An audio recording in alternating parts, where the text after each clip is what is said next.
Selamat datang di kuliah Algoritma dan Struktur Data. Pada kesempatan kali ini, kita akan belajar modularitas program dalam bahasa C.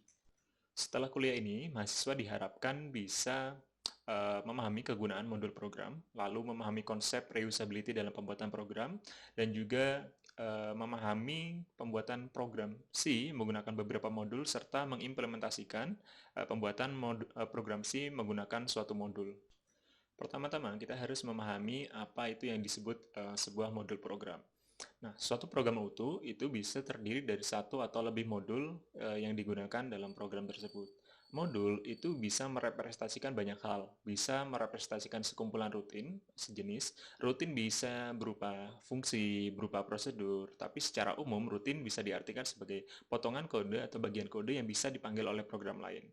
Sebuah modul juga bisa merepresentasikan sebuah abstrak data type yang mana mendefinisikan tipe dan juga primitifnya, dan juga bisa merepresentasikan mesin, yaitu yang mana definisi state variable dari mesin dan juga primitifnya. Dalam membuat program, dibutuhkan suatu program utama yang menjadi alur eksekusi utama dan juga modul program yang akan dipanggilnya. Bisa satu atau lebih dari satu.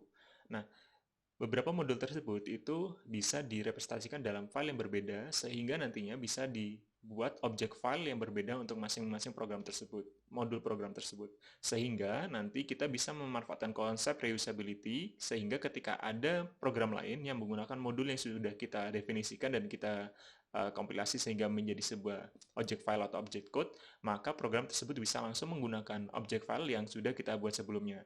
Nah, hal ini itu bisa dilakukan oleh namanya linker yang melakukan proses linking sehingga tercipta suatu executable utuh yang dapat kita jalankan pada mesin kita. Ketika kita memiliki sebuah source code dalam bahasa C dan kita ingin membuat sebuah executable-nya, sebenarnya ada proses-proses yang harus dilalui oleh sebuah source code tersebut hingga tercipta suatu executable file. Nah, dapat dilihat di layar, secara sederhana prosesnya adalah source code itu akan masuk ke dalam sebuah C preprocessor yang mana akan menghilangkan komen-komen yang tidak diperlukan, lalu akan mengganti file definition menggunakan code yang memang seharusnya, lalu akan dilakukan compiling oleh si compiler sehingga tercipta tadi yaitu object file atau object code. Lalu oleh linker, banyak object code atau beberapa object file dan object code itu akan di-link sehingga tercipta suatu executable file yang dapat kita jalankan pada mesin kita sesuai dengan kebutuhan yang kita definisikan di awal. Seperti yang disampaikan pada slide sebelumnya, sebuah modul program akan terdiri dari main program dan juga modul-modul yang akan digunakan oleh main program tersebut. Tapi secara representasi file fisiknya akan terdapat minimal 3 kategori file yang harus ada. Yang pertama adalah main programnya, kemudian ada header file, lalu ada yang namanya implementasi dari modul tersebut. Yang akan kita bahas pertama itu adalah file header, yang mana ketika kita lihat dalam bahasa C itu direpresentasikan dengan file dengan ekstensi .h. Jadi ketika kita memiliki sebuah modul yang mana merepresentasikan sebuah abstrak data type, contohnya adt date, adt jam, maka akan ada file header jam.h, kemudian ada date.h, yang mana itu adalah file yang merepresentasikan atau mendefinisikan apa sih sebenarnya adt itu gitu. Nah, untuk melakukan setter dan getter, kita juga bisa menggunakan makro dalam definisi file tadi. Dapat dilihat di sana, ketika kita ingin melakukan select dengan menggunakan selector j gitu, maka kita bisa melakukan return dengan mengembalikan value j.hh. Kemudian untuk minute dari sebuah jam, kita bisa menuliskan define minute j, kemudian j.mm sebagai representasi menitnya. Lalu juga untuk yang secondnya, second j, maka dikembalikan j.ss. Selanjutnya, setelah kita mendefinisikan sebuah abstrak data type jam dan juga date, maka kita harus melakukan implementasi atau realisasi dari definisi tersebut. Nah, implementasi itu kita tuliskan dalam file nama modul .c. Contohnya jam.h tadi dan date.h, maka kita harus mengimplementasikan jam.c, jam.c dan juga date.c. Nah, di sanalah kita melakukan namanya implementasi dari apa yang sudah kita definisikan di sana. Fungsinya apa saja, kemudian tipenya apa saja, subtipenya apa saja, semua kita tuliskan di sana. Yang ketiga adalah main program, yang mana berisikan kode utama dan juga fungsi-fungsi yang memang hanya diperlukan oleh program utama, sehingga kita bisa di sini mendefinisikan alur dari eksekusi program kita. Nah, di sinilah kita bisa memanggil modul-modul yang sudah kita definisikan dan implementasikan sebelumnya. Untuk penamaannya kita bisa berikan nama main.c. Nah, ini adalah contoh dari isi file header. Contohnya kalau misalkan kita punya date.h, maka ini adalah contohnya. Di sini kita mulai dengan melakukan penulisan if and def nama modul _.h, sehingga kalau misalkan modul ini belum didefinisikan sebelumnya, kita bisa melakukan definisi seperti yang di bawahnya ada line define modul _.h. Tapi ketika sudah didefinisikan, maka kita tidak akan melakukan redefinisi ulang. Kemudian ada juga contoh dari file body atau file realisasi dari prototype yang sudah kita definisikan sebelumnya. Contohnya adalah date.h, maka di sini adalah date.c. Nah, di sini kita akan melakukan include file header atau definisi prototype yang sudah kita buat sebelumnya, dan kita realisasikan seperti apa prototype tersebut di sini. Yang ketiga adalah main program. Nah, pada main program ini, misalkan kita menggunakan main.c tadi, maka kita tidak perlu melakukan include file.c dari modul tersebut, modul tertentu, misalkan date.c, tapi kita hanya perlu melakukan include dari header modul tersebut. Contohnya date.h, maka kita akan hanya perlu melakukan include date.h.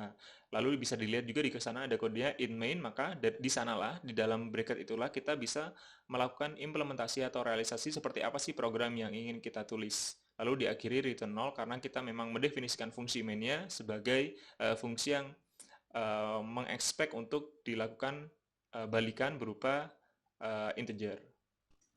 Dalam membuat sebuah modul program, kita perlu menyimpan 3 file, yang mana pertama adalah file definisi atau headernya, lalu kemudian file implementasinya, .c-nya, lalu adalah file main-nya. Nah, file main di sini itu berfungsi sebagai driver atau stub untuk melakukan testing terhadap modul yang sudah kita buat. Misalkan tadi kita membuat modul jam atau modul date, maka kita perlu memiliki date.c, kemudian date.h, lalu main.c. Yang mana main.c itu yang driver yang akan melakukan testing terhadap kode kita. Kita akan coba untuk menuliskan sebuah program sederhana yang mana secara fungsi hanya akan melakukan print dua kata yaitu hello world ke dalam layar gitu ya, dengan kode yang cukup sederhana. Kita mulai dengan membuat filenya. Bisa dilihat di sini ada direktori modularitas, oke ya.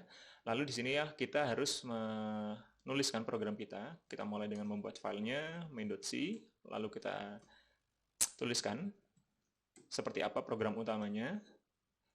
Seperti contoh, kita akan ada main, oke, sebagai main function, tempat di mana kita mendefinisikan main program kita bagaimana alur eksekusinya.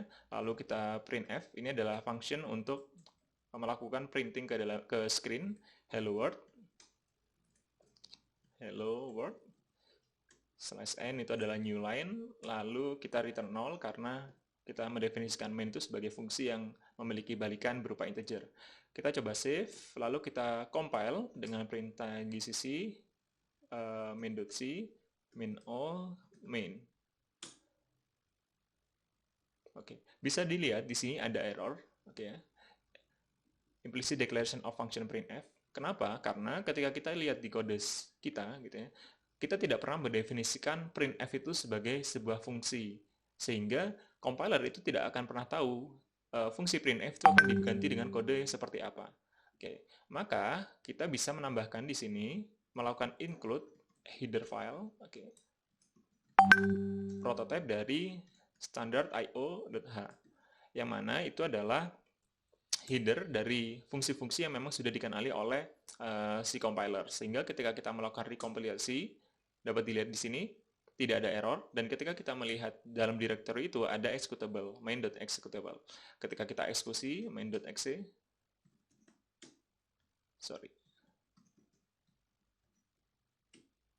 hello world. Oke, jadi kata hello world itu akan ditampilkan di layar.